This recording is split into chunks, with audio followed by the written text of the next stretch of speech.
গ্রাম। গ্রাম কথাটি শুনলেই মনে জেগে ওঠে এক অন্যরকম প্রাকৃতিক সৌন্দর্যময় ভালো লাগার অনুভূতি।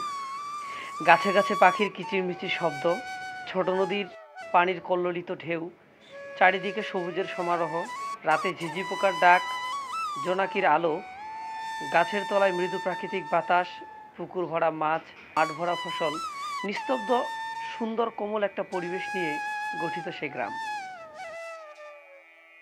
কিন্তু আপনারা এখন যে ডিজিটাল গ্রাম অর্থাৎ গ্রামে বৈদ্যুতিক সংযোগ, ইন্টারনেট, ওয়াইফাই লাইন, পাকা রাস্তা, পাকা ঘরবাড়ি ইত্যাদি দেখছেন, ১০০ বছর আগেও কি গ্রাম এত উন্নত ছিল? অবশ্যই না। চলুন আজকে আমরা জেনে নিব ১০০ বছর আগে গ্রামগুলো কেমন ছিল।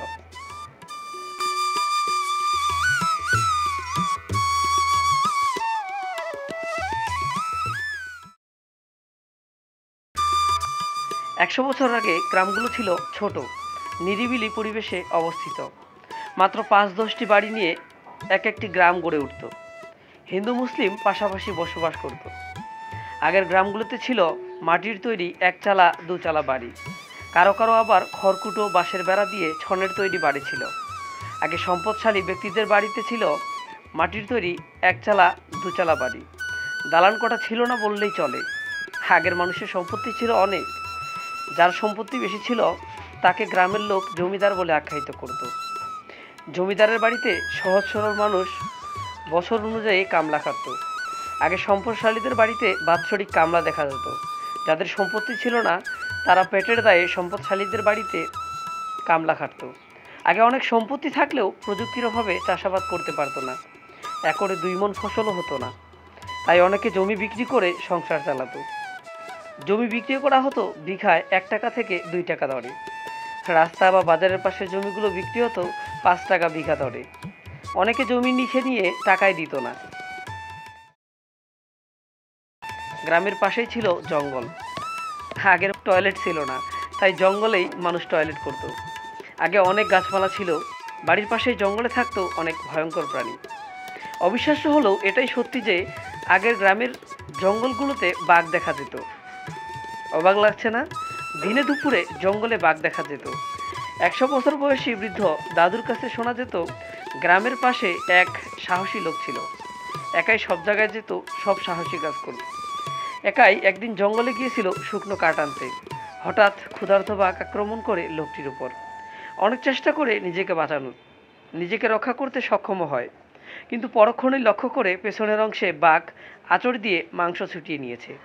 পরে ধীরে ধীরে গ্রামের সবাই জানতে পারলে ওনাকে বাঘধরা নামে ডাকত।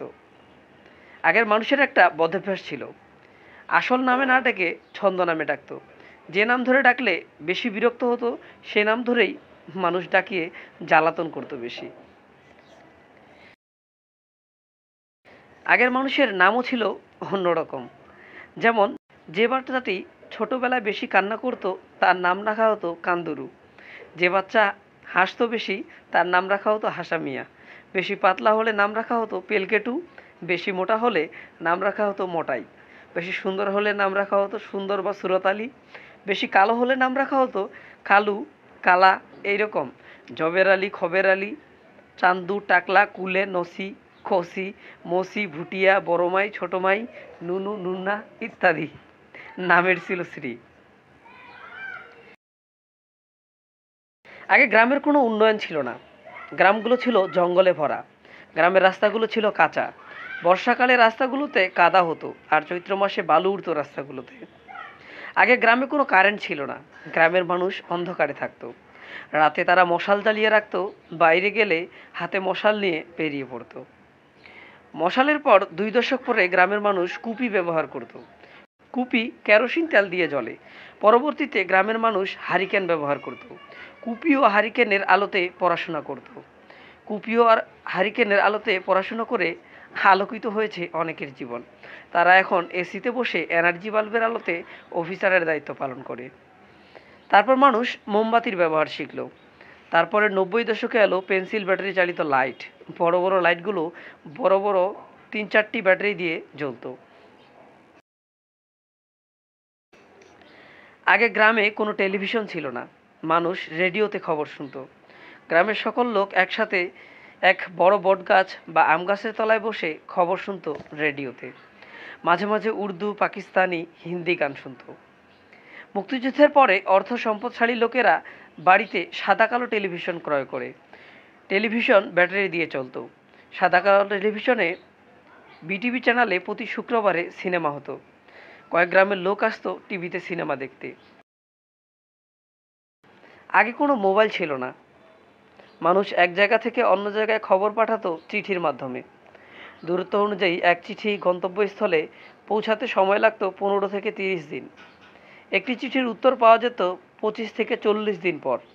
একজন মারা গেলে দূর জায়গার আত্মীয় খবর পেত আরও 5 থেকে 7 দিন পর। দূরপাল্লার অনেকেই নিকট আত্মীয়দের শেষ দেখা দেখতে পারত না। তাই আগের মানুষ মেয়ের কাছাকাছি বিয়ে দিত। অনেকেই ঘর জামাই রাখতেন। আগে পয়সা প্রচলন ছিল। আমরা জানি 100 পয়সা সমান 1 টাকা। আগে 1 পয়সায় অনেক কিছু পাওয়া যেত। 10 পয়সা হলে ব্যাগ ভর্তি বাজার করা যেত। আগে যে কোনো জিনিসপত্রের দাম ছিল খুবই কম, তেমন মজুরিও ছিল অতি নগণ্য। আগে গ্রামে গ্রামে ফেরিওয়ালা দেখা যেত। পাওয়া যেত 5-10 পয়সায় হরেক রকমের খেলনা, হরেক রকমের মিঠাই। 2 থেকে 5 পয়সায় খাবার কিনলে একাই খেয়ে শেষ করা যেত না। 100 বছর আগে যার কাছে 1 টাকা থাকতো সেই স্বাবলম্বী। গ্রামের মানুষ জুতা ব্যবহার করতো না। কিছু কিছু লোক খড়ম ব্যবহার করত। খড়ম হলো কাঠের তৈরি এক ধরনের জুতা, যা 90 দশকেও প্রচলন ছিল। আগের মানুষের পায়ে হেঁটে এক জায়গা থেকে অন্য জায়গায় যেত। মাইলের পর মাইল হাঁটত।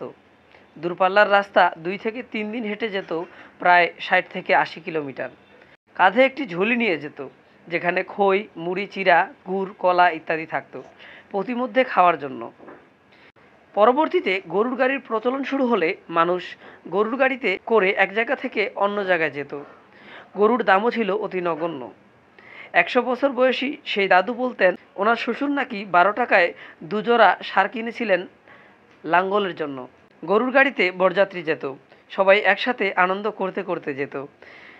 বিয়ে শেষ করে বরযাত্রী সবাই রাতে মেয়ের বাবার বাড়িতেই থাকতো। পরের দিন বরযাত্রী রওনা দিত। কনেকে নিয়ে আসা হতো পালকিতে করে। আবার বর পালকির সাথে হেঁটে আসতো। তার কয়েক দশক পরে শুরু হয় ঘোড়ার গাড়ির প্রচলন। ঘোড়ার গাড়িতে বর যেত, তারপর বিয়ে করে বর কনেকে ঘোড়ার গাড়িতে করে নিয়ে আসতো। আগে কৃষিকাজে কোনো প্রযুক্তির ব্যবহারই ছিল না। মানুষ বছরে শুধু আমন ধান চাষ করত আর ডাল, কালাইয়ের চাষ করত। তাও ফলন খুব কম হতো। গরুর লাঙ্গল দিয়ে হাল চাষ করা হতো। রাসায়নিক সারের কোনো ব্যবহারই ছিল না। মই দিত নিজ হাতে টেনে। খেতে পানির জন্য আকাশের পানে চেয়ে থাকতো বৃষ্টির অপেক্ষায়। গ্রামে কোনো টিউবওয়েল ছিল না। মানুষ পুকুরে গোসল করত। আর গ্রামের মুষ্টিময় কিছু বাড়িতে গভীর কূপ ছিল। বালতিতে দড়ির সাহায্যে পানি তুলে সেই পানি পান করত। যার বাসায় কূপ ছিল না, সে 1 থেকে 2 কিলোমিটার রাস্তা দূর থেকে পানি বহন করে নিয়ে আসতো। আগে ঢেকির প্রচলন ছিল। গ্রাম বাংলার মায়েরা পা চালিত ঢেকি দিয়ে গমের আটা, আতপ চালের আটা করতেন। এটি যেন গ্রাম বাংলার ঐতিহ্য ছিল। 100 বছর আগের মানুষ সন্ধ্যার আগেই বাড়িতে প্রবেশ করত। সন্ধে হলেই তারা আর বাইরে থাকতো না।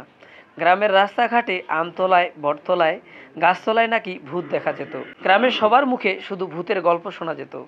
ভূতের ভয়ে কেউ সন্ধ্যের পর বাড়ি থেকে বের হতো না।